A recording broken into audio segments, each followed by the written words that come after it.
Parte 1. La noche en que todo cambió. Febrero de 2026. México. Durante años, había un nombre que existía en las sombras. Un nombre que las autoridades conocían, un nombre que los gobiernos temían, un nombre que nunca parecía desaparecer. Nemesio Rubén Oseguera Cervantes, conocido como El Mencho, era el líder del cártel Jalisco Nueva Generación, uno de los cárteles más poderosos del mundo. Durante años, había logrado evitar la captura, operaciones fallidas, redadas sin resultados, intentos que terminaban en silencio. Pero en febrero de 2026, algo cambió. Parte 2. La operación. Según informes oficiales, las fuerzas de seguridad mexicanas lanzaron una operación en el estado de Jalisco. El objetivo era claro: capturar a El Mencho. El operativo tuvo lugar en la región de Tapalpa, un área montañosa, aislada, difícil de controlar. Las fuerzas especiales avanzaron, la operación estaba en marcha, pero algo salió mal. Durante el operativo, El Mencho resultó herido, y poco después, murió. El hombre más buscado de México había caído.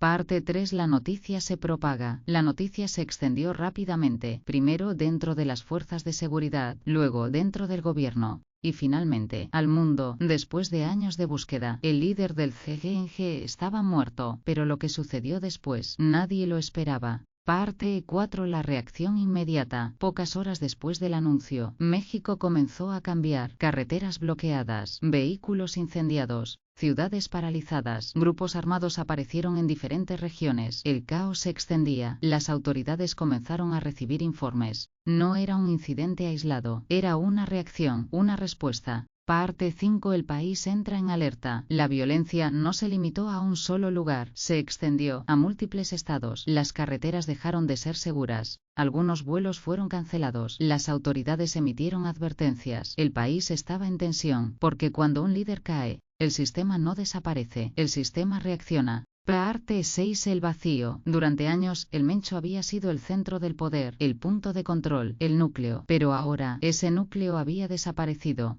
Y eso dejaba una pregunta inevitable: ¿qué sucede cuando el líder desaparece, pero la organización permanece? Parte 7. El sistema no desaparece. Cuando un líder cae, la mayoría de las personas cree que todo termina, que la organización colapsa, que el sistema desaparece, pero la realidad es diferente, porque los cárteles no son una sola persona, son estructuras, redes, jerarquías complejas construidas durante años. El líder es el centro, pero no es el único componente. Debajo de él, existen comandantes, operadores, intermediarios, personas que conocen el sistema, personas que saben cómo mantenerlo vivo. Por eso, cuando el líder desaparece, el sistema no muere, el sistema se adapta. Parte 8. Lo que la historia ha demostrado. Esto no es algo nuevo, ya ha ocurrido antes, en México y en otros países. Cuando líderes de grandes cárteles fueron capturados o eliminados, las organizaciones no desaparecieron. En muchos casos, se volvieron más violentas, más impredecibles, porque el poder queda sin dueño, y cuando el poder queda vacío, alguien intenta ocuparlo. Esto crea una lucha interna, una lucha invisible, una lucha por el control. Parte 9. El momento más peligroso. El momento más peligroso para cualquier organización no es cuando el líder está en el poder,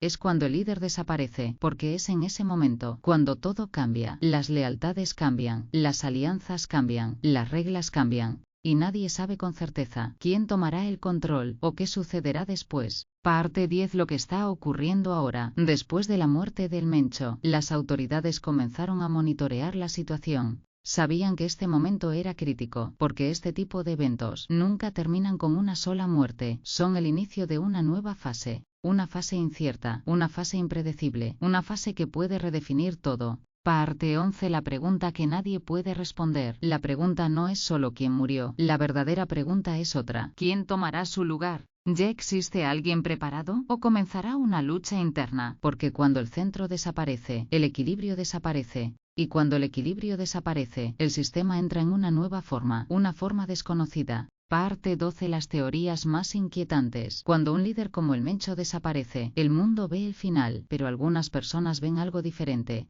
Ven el comienzo de algo nuevo, porque en sistemas como este, nada ocurre sin consecuencias, y a veces, nada ocurre sin planificación. Una de las preguntas más inquietantes es esta: ¿fue realmente inesperado? ¿O alguien ya estaba preparado? Porque organizaciones de este nivel no dependen de una sola persona por accidente. Se preparan, anticipan, planifican, incluso lo inevitable. Parte 13. La teoría del reemplazo silencioso. Algunos creen que el reemplazo ya existe, que alguien ya estaba esperando en silencio, observando, aprendiendo, preparándose para el momento exacto, porque el poder nunca permanece vacío por mucho tiempo. Siempre encuentra un nuevo centro, siempre encuentra una nueva forma. La transición puede ser invisible, silenciosa, pero real. Parte 14. La teoría del sistema invisible. Otra teoría sugiere algo aún más inquietante, que el verdadero poder nunca fue una sola persona, que el mencho era solo la cara visible, el nombre, el símbolo, pero que el sistema real es más grande, más profundo, más difícil de ver. Un sistema que no depende de un solo individuo, un sistema que puede continuar, incluso cuando el líder desaparece. Parte 15. La teoría más inquietante de todas. Pero existe una teoría aún más perturbadora, una teoría que cambia completamente la perspectiva. La idea de que esto no fue el final, sino una transformación, porque en estructuras como estas, el poder no desaparece, se mueve, se reorganiza, se redefine, y a veces se vuelve más difícil de detectar. Parte 16. El silencio después del evento. Después del caos inicial, siempre llega el silencio, un silencio extraño, un silencio temporal, porque el silencio no significa que todo terminó, a veces significa que algo nuevo está comenzando, algo invisible, algo que aún no podemos ver, pero que ya está en movimiento. Parte final. La verdadera pregunta. La historia dirá que un líder cayó, que una operación terminó, que una era terminó. Pero la verdadera pregunta no es esa. La verdadera pregunta es otra. ¿Qué sucede ahora? Porque el final de un líder nunca es solo el final. A veces, es el comienzo de algo nuevo, algo que aún permanece en las sombras, esperando,